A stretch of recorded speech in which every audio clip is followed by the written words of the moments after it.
Hey, RDR. Hey, what's up? Good to see you here this week. Obviously, we know you're coming up to light heavyweight, first UFC light heavyweight fight, but we know you've had great success in your career at this weight class. How's it feel just right now being Wednesday on fight week at light heavyweight for the first time in a bit? Oh, it's so nice. I just saw Gregory drained all the way, skinny as a motherfucker, and I'm living life still, so it's good.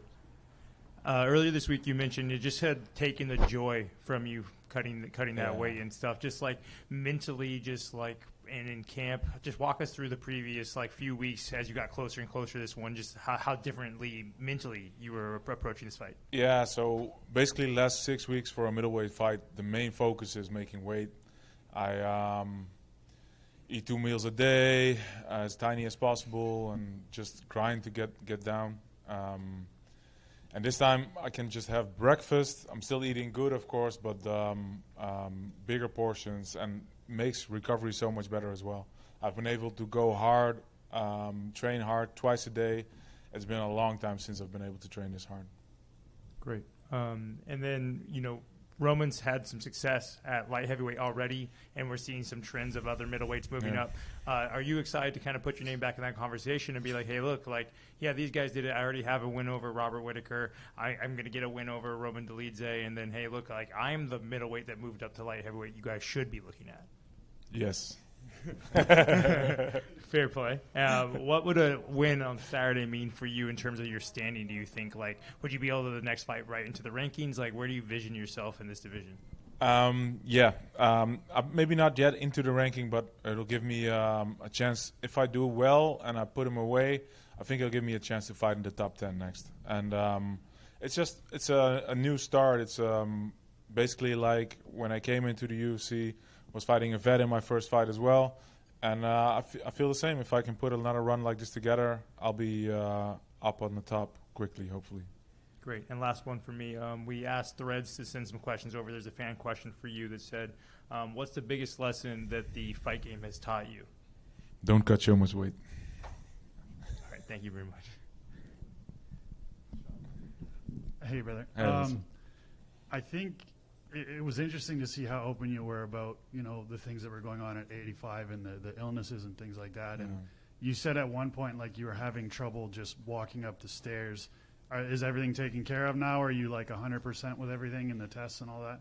Yes, 100%. It's just, I think the amount of weight cuts is what messed me up, because you see this with all the guys who do big weight cuts like I did to get to 185. You can do it twice a year, maybe 3 times a year, but more than that, it's just not possible. Everything goes to shit. Your body goes to shit. Your hormonal levels go to shit.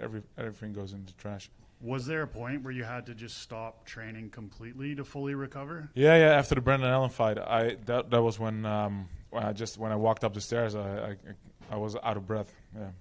So, once you stop training and you get all those tests done, was there hesitancy going back in the gym, being man, I don't know if I'm going to be able to be where I once was or anything like that? Yeah, 100%. Those first 6 weeks just was terrible.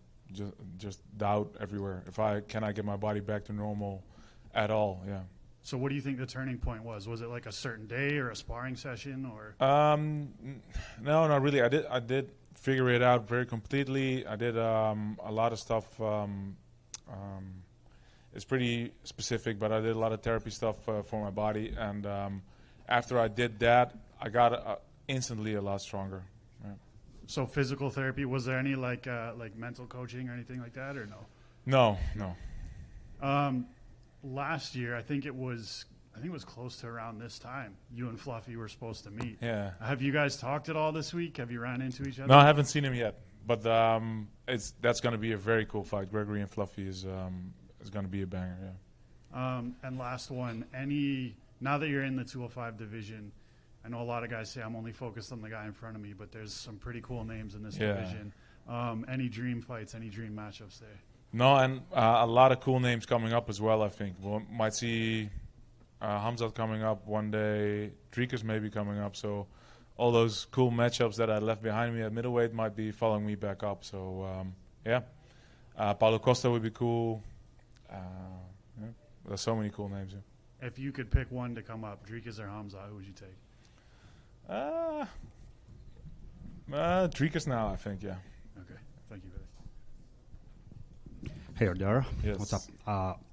In 185, Roman Dolidze a couple of times called you up, but you never accepted this fight. So I didn't. That's the first time I heard that. But he told me yesterday that he wrote you a couple of times. Yeah. Yeah. No, I would have taken it then, but maybe somebody else came up first. But I'm very happy with this matchup. He's a vet of the game. He's been in the top 10 at middleweight for a very long time. I think it's it's a very, very good, cool matchup. And continue, Sean, questions about dream matchup in 205. Robert Whittaker. You fought him not long ago, and he's now in 205 as well. Yeah. So if UFC will propose you a rematch in new division. I hope that they don't propose for now. Why? The dude is still so fucking quick. Yeah, in the fight we had, it was one of the things that really amazed me, how quick he was with the 1-2 every time. That fight took a lot out of me. I had to dig really deep to win that fight. So if I can avoid that for a while, I'll be very happy. Good luck on Saturday. Thank you. Reinier, I know we were just talking about the fact that you have fought at 205 before, but on Saturday night, are there any specific changes, anything other than the weight cut, of course, that you expect to feel in the cage? Yeah, I expect to be back to 100%, to be able to perform at least close to how I perform in the gym. That's what I expect. A lot of people expect you to be, and I quote, a monster at 205. That's what the internet's saying. Is that kind of what you're expecting for yourself too? The internet never lies. And then lastly, how much does a matchup with Roman Dolidze excite you as you plan to really introduce yourself to all these light heavyweights? Yeah, I think it's a perfect matchup. It gives me some time afterwards as well to put on some more mass. I think we'll be basically the same size Saturday night. And it's just the perfect one to start this off with. Just like at middleweight, a vet for the first time. Yeah, I'm ready to go. And then, sorry, one more. Another fighter from the Netherlands, Yusri Belgarwi, is doing very well in the middleweight division. I'm just curious if you've gotten to see him in his first couple fights in the UFC and just what it's like having another guy from another Dutch fighter doing well for himself. Yeah, and we have Elias Boulait about to join Contender Series in a couple weeks, I believe, as well.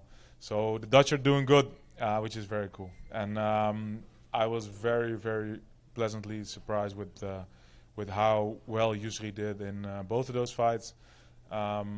Especially the first one was Bakoyev, right? Yeah. I was very surprised how well he did there. His in range looked so good, up close with the knees so strong. So I hope he continues on this reign. Yeah. Thank you. Thank you. I got one more for you, brother. Yeah. Do you still have a grudge against Canada after that Vancouver card? Yeah, Can we get you back? You got a lot of fans up there, brother. We'd love to have you back one day. Yeah, need at least one redo, right? Gotta do it better one day. So that would be very cool to come back to Canada one day. All right.